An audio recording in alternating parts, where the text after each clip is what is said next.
반갑습니다. 기도해 주시고 여러모로 도와주셨는데 이렇게 함께 예배드려서 정말로 감사합니다. 우리 호렙 선교교회가 작년에 시작해서 이제 1년 8개월 차인데 참 요즘에 여러 가지 생각과 기도를 하고 있습니다. 하나님께서 어떤 방향으로 인도를 하실까? 전혀 예상을 못했는데 이제 다른 교회에서 도와달라고 해서 오후에는 이제 가서 그 교회를 섬기고 있고, 또 이제 9월 달부터는 아내가 이제 신학교에 들어가게 되고, 신학교에 들어가면은 이제 전도사가 되죠. 전도사는 또 교회에서 이렇게 사역으로 섬겨야 됩니다. 그래서 하나님이 우리 호렙 선교교회를 어떤 방향으로 인도하실까 참 궁금하기도 하고 기대도 됩니다. 근데 저는 그 한 가지 원칙이 있어요. 이게 뭐냐면은 하나님 나라의 관점에서 바라보자. 그리고 이 호렙 선교회가 그러니까 옛날 마인드 같으면은 우리 교회 부흥돼야 된다. 우리 교회 사람들 많이 해야 된다. 우리 교회가 참 일을 열심히 하나님 일을 많이 해야 된다. 이런 마인드였는데 이제 하나님 나라 관점으로 마인드를 바꾸니까 하나님 나라 관점에서 뭐 작게 쓰이든지 크게 쓰이든지 일단 쓰임을 받으면은 그게 하나님 앞에 우리가 작은 일에 충성하는 것이 된다. 이런 마인드를 가지고 있거든요. 그래서 지금 우리가 이제 뭐 짐바브웨 현 선교사님도 선교하고 키르기스탄 뭐 김 선교사님도 선교하고 그러는데 어떤 형태로든지 하나님 앞에 쓰임을 받으면 된다. 이런 마인드를 가지고 있습니다. 그래서 비록 가정교회에서 이렇게 조그만 모임으로 섬기고 있지만은 어떤 방식으로 하나님께서 이루어 나갈지 우리는 굉장히 궁금합니다. 그리고 이제 반대로 이제 내년이면 3년 차가 되는데 하나님께서 우리를 다른 길로 인도해 주셔서 지금 저도 오후에 다른 교회를 섬기고 있고, 그 다음에 이제 아내가 이제 9월 달부터 또 내년에 어떤 방향으로 어떻게 사역을 할지 모릅니다. 그래서 하나님께서 하나님 나라 관점에서 이 교회를 이제 마무리하고 또 다른 방식으로 사역을 하라, 그런 쪽으로 인도를 해 주실지도 모릅니다. 하지만 저는 나의 개인적인 생각을 접어놓고 하나님 나라 관점에서 인도를 하면 이 토론토에 굉장히 한인교회들이 많이 있습니다. 그래서 호렙 선교교회를 마무리하고 또 다른 형태로 하나님 나라의 일을 해라, 이런 기도의 응답을 받으면 또 그렇게 할 수도 있습니다. 그래서 나의 관점, 나의 생각을 내려놓고 하나님 나라의 관점으로 하나님의 인도하심에 따르려고 그렇게 생각을 합니다. 여러분들은 어떻게 생각하나요? 지금 대답하지 마시고 나중에 나눌 기회가 있으면은 나중에 나누어 주시기 바라고, 기도할 때 꼭 그렇게 기도를 해주기 바랍니다. 하나님 나라의 관점에서 이 호렙 선교교회의 앞길을 인도해 달라고. 근데 그거는 이제 하나님이 주시는 마음이고, 또 하나는 이 개인적이고 인간적인 생각인지는 모르는데 이런 마음도 있어요. 내년이 3년 차인데 3년까지는 해보자. 그리고 3년까지는 해보고 그 다음에 이제 3년 말에, 그러니까 하나님이 특별한 사인을 안 주시면은 3년까지는 해보고 3년의 마무리쯤, 3년이 끝나가는 시점에 가서 하나님의 인도하심을 더 이게 구체적으로 구해보자, 이런 생각도 가지고 있습니다. 그러니까 어쨌거나 우리 이제 그 인간적인 생각보다 하나님의 인도하심을 이렇게 바라니까 여러분들 기도할 때 꼭 이렇게 참고하시고 기도를 해주시기 바랍니다. 오늘 말씀은 38년 된 병자가 예수님께 치유받는 장면이죠. 거기 보면 양문이라고 있습니다. 양문. 자, 구약시대 때부터 이 양문 근처에서 양이나 연무소 등을 사고 파는 그 시장이 있었습니다. 그래서 양문이라고 불렸습니다. 그리고 그 옆에 베데스다 연못이 있었죠. 이 베데스다라는 말은 은혜의 집, 자비의 집이라는 말입니다. 성전에서 사용될 그런 양을 키우는 것이었죠. 수많은 제물이 예루살렘에서 하나님 앞에 드려지고 수많은 피가 뿌려졌습니다. 그래서 하나님께 제물을 드리기 위해서 양을 준비시키는 그런 곳이었죠. 자, 거기 보면은 이제 3절하고 4절에 이렇게 괄호 쳐진 부분이 있어요. 3절 중간에 보면 물의 움직임을 기다리니 이는 천사가 가끔 못에 내려와 물을 움직이게 하는데 움직인 후에 먼저 들어가는 자는 어떤 병에 걸렸든지 낫게 되밀어라. 자, 이 부분을 성경학자들은 이제 후대 역사가들이 첨부한 내용이라고 그렇게들 보고 있습니다. 그래서 NIV 성경에는 이 내용이 빠져 있습니다. 한글 성경에는 이 부분이 이렇게 괄호 쳐가지고 들어가 있죠.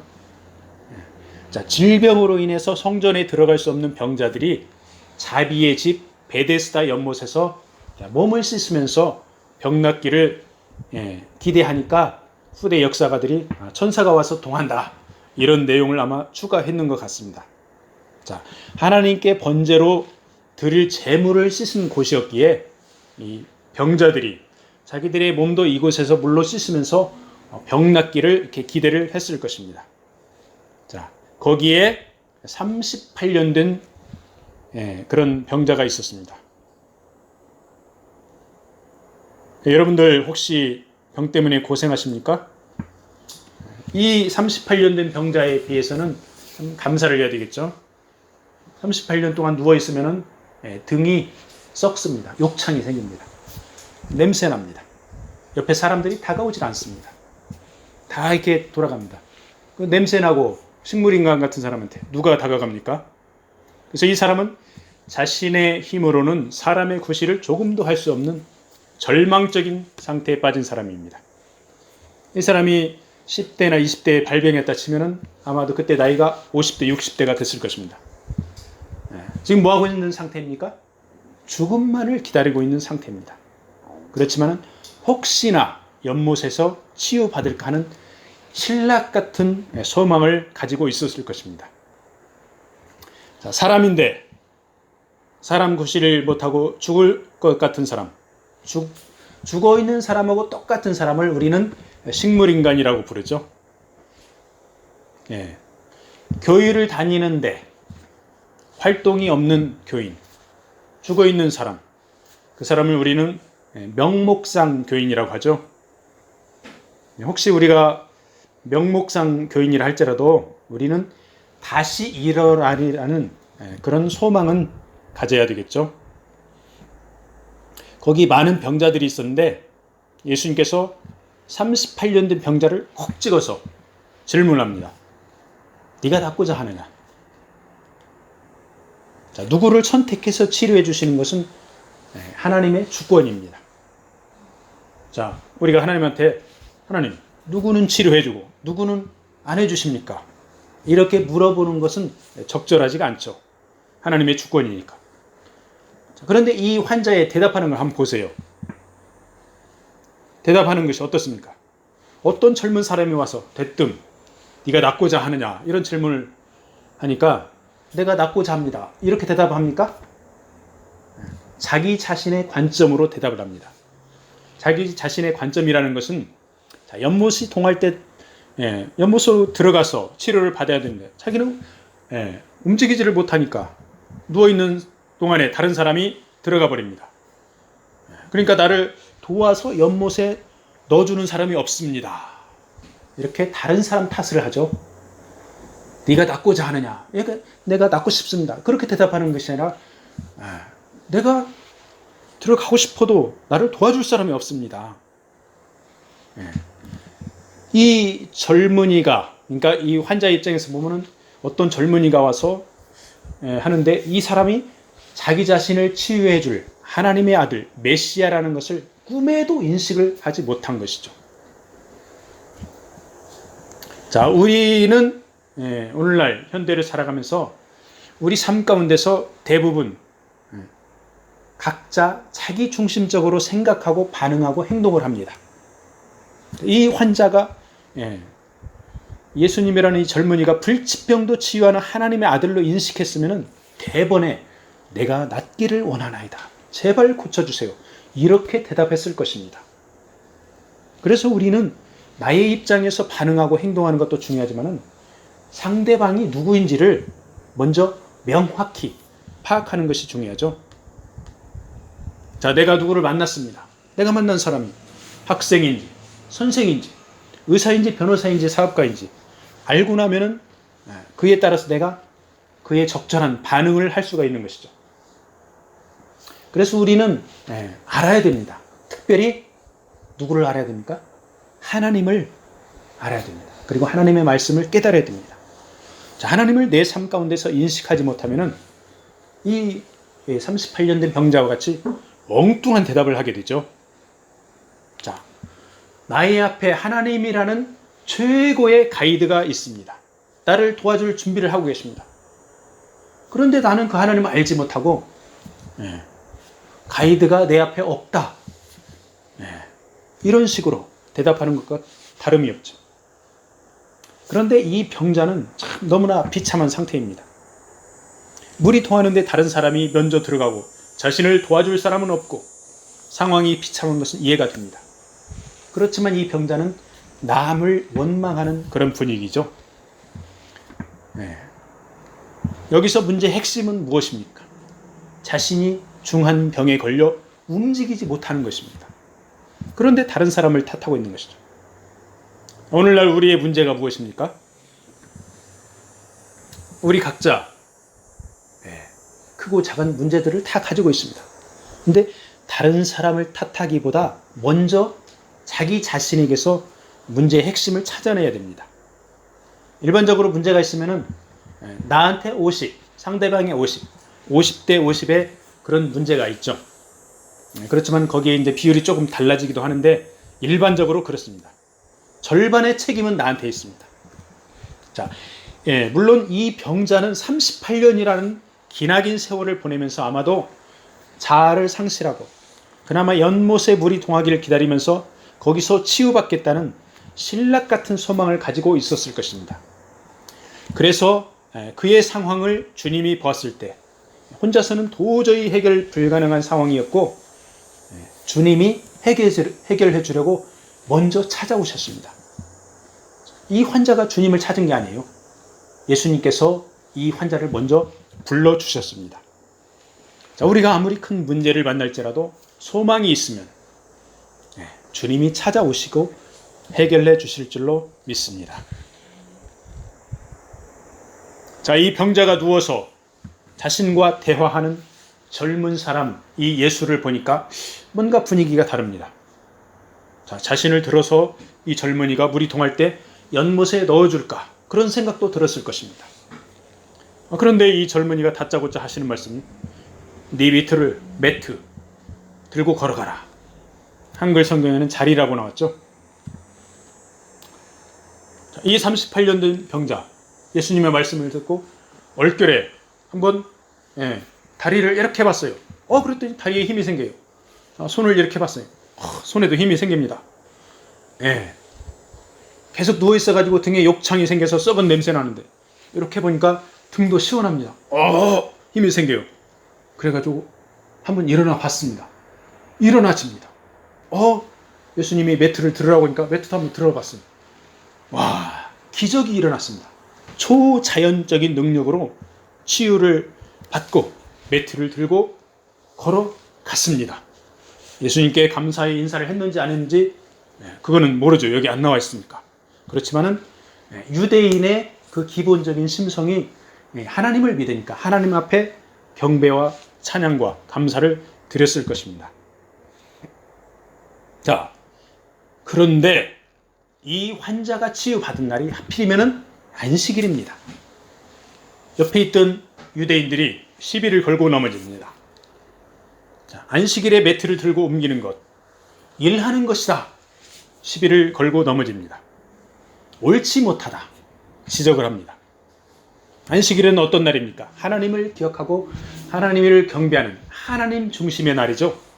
그런데 이 유대인들은 이 구약의 율법을 아주 구체적으로 만들었습니다. 그래서 안식일에 39가지 하지 말아야 될 것, 거기에 이게 들어갔습니다. 안식일에 이 사하면 안 된다. 매트를 조금 들고 옮기는 게 이사하는 거다, 일하는 거다 하고 죄를 지었다 정죄를 하고 있죠. 안식일의 주인인 하나님보다 안식일을 그 자체에 더 치중하고 있는 것이죠. 자, 누가 잘못을 저지르면은 이렇게 너 잘못했어, 너 죄 지었어 정죄를 합니다. 자, 그럴 때 이 정죄를 받은 사람 반응이 어떨까요? 잘못을 뉘우치고 돌아서는 일이 아주 극히 드뭅니다. 여러분들 친구들이나 동료들에게 너 잘못했어, 왜 그따위밖에 못해? 그러면 그 사람은 어떻게 됩니까? 나 잘못했어 이렇게 인정을 합니까? 깨닫고 돌아섭니까? 대부분 상처를 받습니다. 반감을 가집니다. 그리고 그 영이 살아나는 게 아니라 죽어버립니다. 그래서 목사님들이 이렇게 설교할 때, 정죄하는 설교할 때는 정말 조심해서 해야 되죠. 잘못하면은 그 영을 살리는 게 아니라 죽어버리게 되죠. 그래서 하나님의 능력을 받아서 정말 성령의 능력으로 이렇게 회개하는 그런 말씀을 전해야 되지, 까딱 잘못하면은 그 영을 죽여버립니다. 특히 본질이 아닌 것으로, 본질적이 아닌 것으로 너는 죄인이다 이렇게 손가락질하면은 그 사람을 죽여버립니다. 그 영을 죽여버리는 것이죠. 식물인간처럼 38년을 고통 가운데 누워있던 사람이 일어나서, 치유받고 일어나서 걸어가면 얼마나 축하를 해주고 함께 기뻐해줘야 됩니까? 그런데 이 유대인들은 매트를 들고 걸어가는 것은 일하는 것이다 하고 딱 잘못했다 정죄를 합니다. 그런데 사실 율법을 명확히 따져보면은 이 안식일을 범했다 이렇게 하기도 힘듭니다. 그러니까 유대인들 관점에서 봤을 때 일한 것이지 전체적으로 봤을 때는 애매한 이런 경우죠.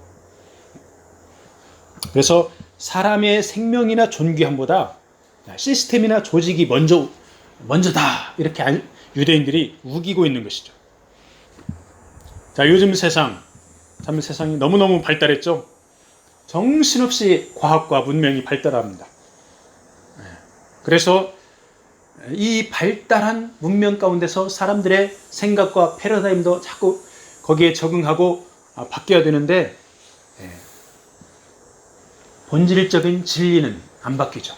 그렇지만 이 진리를 꽉 붙들고 있어야 되는데 어떤 사람은 진리를 붙들고 있는 게 아니라 자기 자신의 고정관념을 붙들고 있는 사람들이 많습니다. 어떤 사람들이 그렇습니까? 바로 이 유대인들이죠.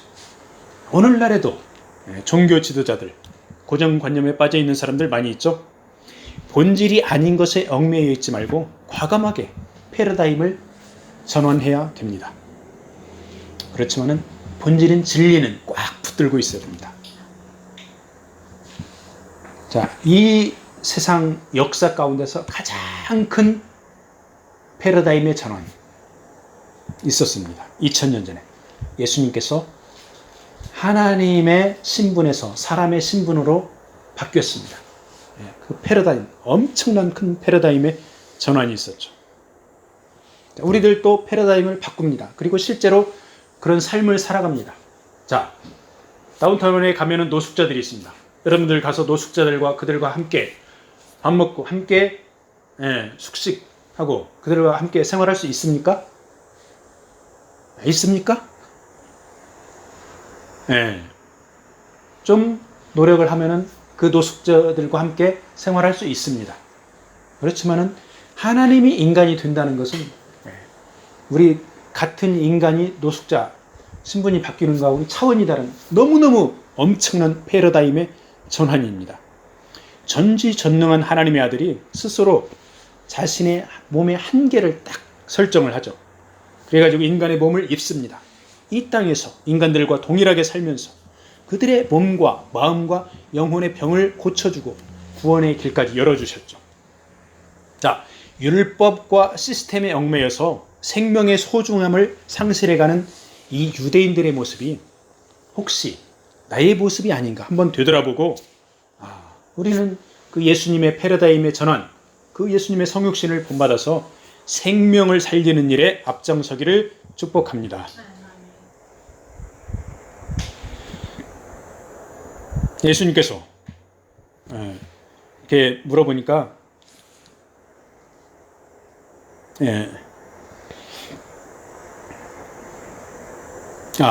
이 유대인들이 이 환자에게 정죄를 하니까 환자가 대답을 하죠. 나를 낫게 한 그가 자리를 들고 걸어가라 했다, 이렇게 하죠. 이 환자는 유대인들이 안식일을 범했다고 정죄하자 또 다른 사람 탓을 하죠. 사람들이 많고 주님이 속히 떠나버려서 이 병자는 누가 자신을 치료해 주는지 잘 모르는 그런 상황이죠.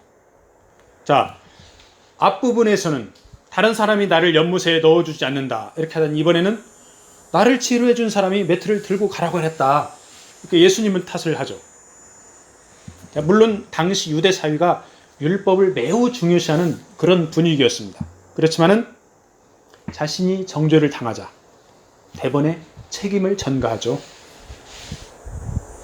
저 사람이 매트 들고 걸어가라고 했어, 이렇게 책임을 전가합니다. 참, 인간이 얼마나 연약하고 자기 중심적인지 적나라하게 드러내고 있죠. 이 병자는 적어도 자신의 상황을 유대인들에게 설명을 해주고, 참, 그래서 나는 하나님께 치유받고 하나님께 감사했고 하나님 앞에 찬양했다, 이렇게 유대인들에게 설명을 좀 해줘야 되죠. 단순하게 책임 전가하는 것보다.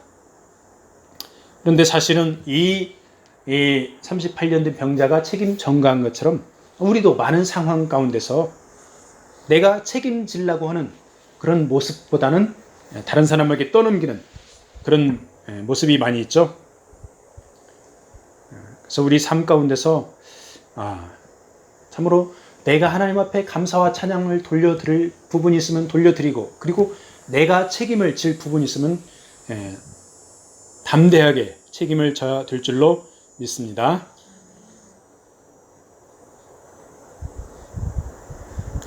그런데 이제 유대인들은 끈질기게 이 병자에게 책임을 추궁합니다. 그러면은 네가 안식일을 범하도록 매트를 들고 가라고 한 사람이 누구냐? 이 병자는 모릅니다. 예수님 벌써 가버렸어요. 모른다고 대답을 하죠. 그러고 나서 나중에, 그날이 지나고 나중에 이 고침받은 병자가 예수님을 만납니다. 어디에서 만납니까? 성전에서 만납니다. 기나긴 세월 동안 식물인간으로 있다가 회복되었으니 성전에 나와서 감사도 하고 찬양도 하고 신나게 활동적으로 시간을 보냈을 것입니다. 자, 그런데 예수님이 두 번째 만나서 또 엉뚱한 말씀을 하십니다. 죄 짓지 마. 죄를 지으면은 옛날보다 더 상황이 심해져서 병에 더 걸릴 수가 있어. 예수님이 이런 말씀을 하시죠.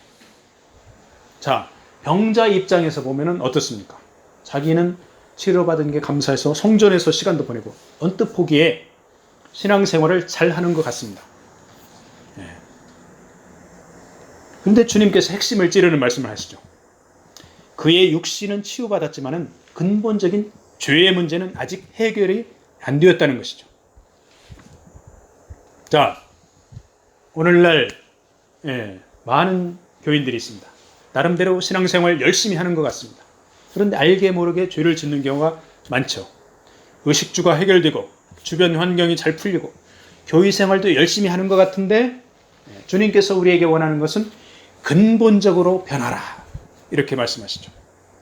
바로 내가 거룩하니 너희도 거룩하라, 이렇게 요구를 하는 것입니다. 자, 겉보기에 건강한 것 같아 보여도 죄의 기회에서 떠나지 못하면 그만한 대가를 치를 거라고 경종을 울리는 말씀이죠. 그런데 우리가 한 가지 오해를 하지 말아야 될 부분이 있습니다. 내가 암병에 걸릴까 봐 두려워서 죄짓지 말라, 이런 차원이 아닙니다. 하나님의 은혜가 너무 감사합니다. 너무 감사해서 말씀에 가까이 하면서 내가 적극적으로 즐겁게 힘차게 주님을 의지해서 살면은 자동적으로 죄의 영향력에서 멀어지면서 자유하는 삶이 된다, 이 말씀이죠. 내가 병 걸릴까 마음에 스트레스 받고 부담스러워서 죄 짓지 말아야 되는데 이렇게 어거지로 하면은 너무너무 얽매인 그런 삶이 되는 것이죠. 그래서 진리 안에서 자유하게 살면서 주님을 의지하라, 이 말씀입니다. 자유하기 바랍니다. 자, 이 병 고침 받은 사람이 주님을 다시 만나고 하는 행동을 한번 보세요. 죄 짓지 말라 말씀 듣고 가서 어떤 행동을 합니까? 유대인들에게 갑니다. 그리고 나서 고자질을 합니다. 바로 저 사람이 나를 가르쳐준 사람이요. 주님은 눈에 띄지 않으려고 많은 사람 가운데서 치료해 주자마자 바로 피하셨는데, 이 사람은 바로 저 사람이 나를 고쳐준 사람이요, 유대인들에게 알려줍니다. 자, 그 당시 유대 사회의 시스템이 얼마나 율법적이었나, 그리고 주류 사회의 지도층을 얼마나 두려워했나, 간접적으로 엿볼 수 있는 그런 대목이죠. 전에부터 주님을 적대시하던 유대인들이 오냐 잘 걸렸다 하면서 예수님을 더 박해하기 시작합니다. 주님은 이 병자의 죽어가는 생명을 살려주고 오히려 더 핍박을 받게 된 그런 결과가 발생한 것이죠. 자, 그런데 예수님은 유대인들이 핍박해도 굴하지 않고 진리의 말씀을 선포합니다. 그리고 유대인들은 핍박하는 데서 더 나아가 이제는 죽이려고 합니다. 안식일도 범하고 신성모독을 범하는 것으로 생각을 한 것이죠. 자, 아까도 패러다임 전환을 이야기를 했는데, 이 유대인들의 패러다임은 뭡니까? 안식일을 지키는 것, 즉 율법 자체에 꽉 얽매여 있습니다. 자유가 없는 것이죠. 하나님을 섬긴다고 하면서 하나님의 본질인 사랑에서는 멀어지고 형식에 얽매인 고정관념에 사로잡힌 것입니다. 자, 유대인들의 패러다임은 이건데, 주님의 패러다임은 무엇입니까? 생명을 살리는 것입니다. 안식일을 범하는 것처럼 보이지만 안식일에도 생명을 살림으로 하나님의 사랑을 실제로 행동에 옮기는 그런 패러다임입니다. 아버지께서 일하시니 나도 일한다, 이렇게 말씀하시죠. 하나님이 사랑으로 움직이니까 나도 그 사랑을 나누어 준다, 그것입니다. 주님의 제자들인 우리들도 당연히 그 주님을 따라서 일하면서 사랑을 실천해야 할 줄로 믿습니다. 말씀을 마무리하겠습니다. 38년 된 병자는 주님을 직접 만나서 치유받았지만 주님이 메시아이심을 몰랐습니다. 우리는 주님이 메시아 구세주이심을 압니다. 그렇지만 주님을 직접 만나지는 못했습니다. 이 병자하고는 우리하고는 좀 상황이 반대죠. 이 병자가 주님을 만난 것은 전적으로 주님이 먼저 찾아왔기 때문입니다. 정말로 감사하게도 우리가 주님을 직접 만나지는 못하지만 말씀으로 기도로 만날 수 있는 길을 열어주었다는 것이죠. 주님이 말씀하십니다. 찾으라, 찾을 것이요. 두드리라, 열릴 것이요. 구하라, 얻을 것이다, 이렇게 말씀하시죠. 그래서 주님께서 우리가 간절히 찾기를 원하십니다. 병자를 두 번째 만나서 주님이 하신 말씀이 더 심해지지 않도록 다시는 죄를 짓지 말라고 하셨습니다. 자, 우리 능력으로 죄를 끊기 쉽습니까? 너무너무 힘듭니다. 죄를 안 짓기 너무너무 힘듭니다. 죄 짓지 않으려고 노력하는 것보다 우리가 노력해야 될 것은 주님께 더 가까이 가려고 노력해야 되는 것입니다. 죄 짓지 않으려고 하면은 너무 부담감과 스트레스 받고 얽매이고 힘듭니다. 그렇지만 주님께 가까이 가려고 말씀과 기도에 힘쓰면 죄에서 자동적으로 멀어지고 자유하게 될 줄로 믿습니다. 유대인들은 사랑의 하나님을 인간의 제도와 구조 속에 그들 스스로 가두어 버리고 전통과 고정관념에 집착해서 생명을 살리는 것보다 죽이는 그런 우를 범했습니다. 우리의 패러다임을 하나님 나라 관점의 각도로 생명을 살리는 방향으로 전환하기를 바랍니다. 이번 한 주간도 감사와 찬양과 말씀 가운데서 일어나서 힘차게 걸어가는 시간이 되기를 축복합니다. 아멘.